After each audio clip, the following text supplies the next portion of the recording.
This video will show you how to install your January 2014 Sage BusinessVision tax update, how to perform a payroll year-end close, and to perform a TD1 revision.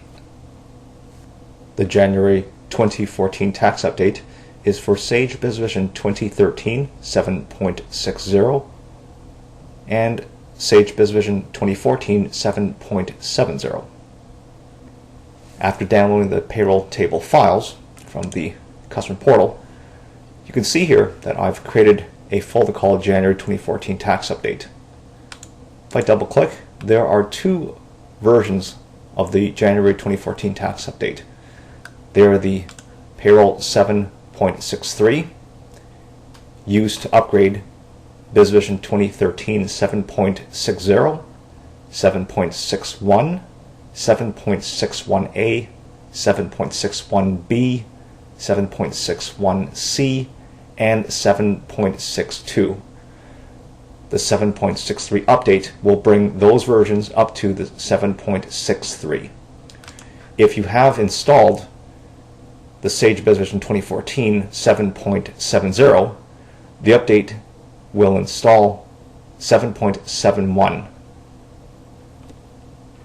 In the same area that you download the January 2014 tax update, there is a README file as well. Please download, read the instructions, and implement the update procedure. Let's open the file in Adobe Acrobat and let's follow these procedures. As you can see, this payroll update is for version 2013 7.6 and version 2014 7.7. If you are not already on either one of those versions, you will need to upgrade. The tax update contains all necessary changes to T4 and T4 summary forms. However, the tax update does not include the ability to print RL1 forms to paper, but instead includes an RL1 worksheet that Quebec employers can use to complete RL1 forms for their employees via the Click Revenue service. There are 6 steps in installing the January 2014 tax update. The first step is to make a complete backup of all data files. Let's jump to BusinessVision, click on Help and About Sage BusinessVision. We can see here we have the 2014 7.70 version installed. Let's click OK. And let's go to File, Company Selection, and we see here that we have one company located under C:/BusinessVision/HKCOMP. When doing backups or updating the Sage BusinessVision program files, you need to ensure that you exit the program and that a backup is secure. Let's continue on with installing the tax update.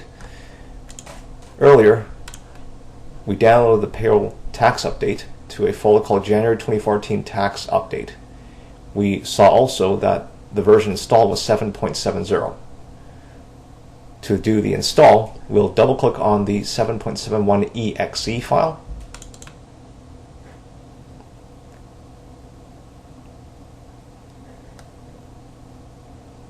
We will put in the password necessary to install the update.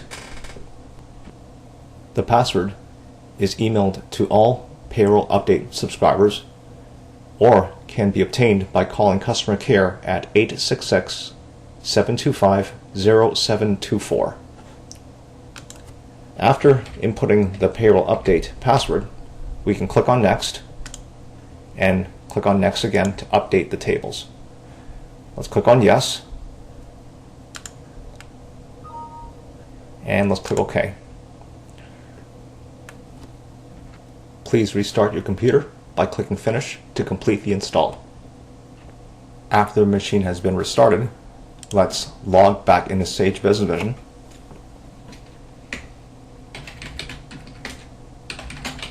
Let's click under Help and About Sage BusinessVision. We can now see that we have 7.71, and if we click under System Info, we can see now that the payroll tables are January 2014.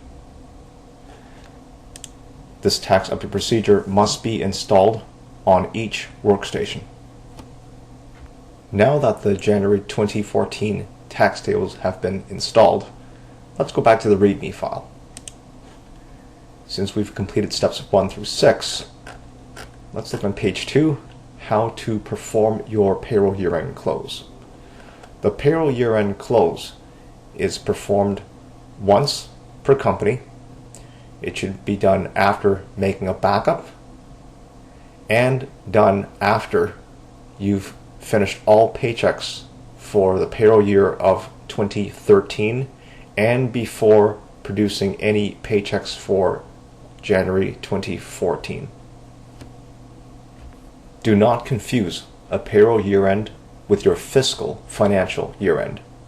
A payroll year-end is performed at the end of each calendar year and is not related to your fiscal periods or fiscal year-end. Let's go back to Sage BusinessVision and hit OK, and let's open the payroll module.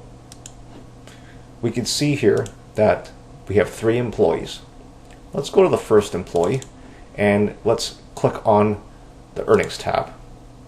We can see that we have this year and last year earnings.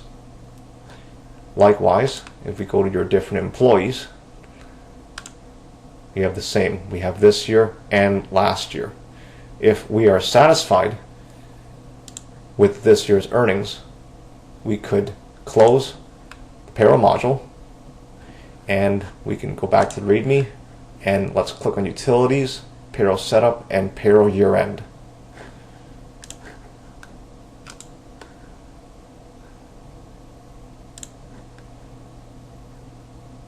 Let's click on Yes. And we're given the option of removing time cards. By default, this option is unchecked. We wish to retain all time card records. Let's click OK. Payroll year end is complete. Let's hit OK and let's open payroll again and browse the first employee. Let's click on earnings and we can see now that the this year figures have now moved into last year. If we scroll to the other employees, we can see the same thing. They've all moved into the last year column. It is important that you do not run the payroll year-end close more than once. Let's go back to the README, and we have now completed step number 2. In step number 3, we need to perform the TD1 revision function. Let's click Utilities, Payroll Setup, and TD1 Revisions. Ensure that the indexation factor is 1.009.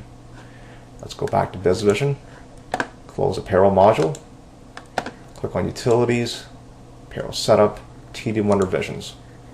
Let's click OK or Yes, and we can verify now that the indexation factor is indeed 1.009. Let's click OK. OK to complete, and let's browse the employees.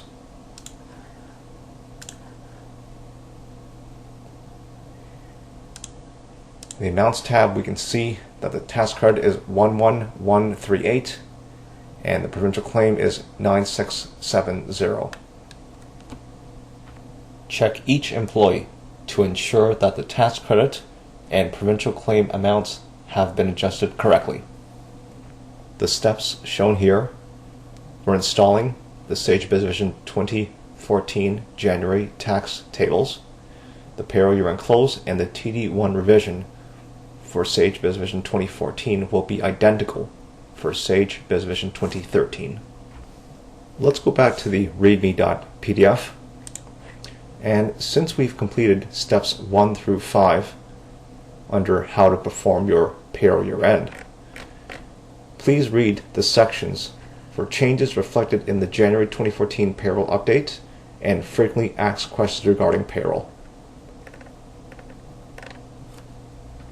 And with that, we've come to the conclusion of this video on installing your January 2014 tax update, performing the payroll year-end close, and performing the TD1 revision. Thank you for choosing Sage.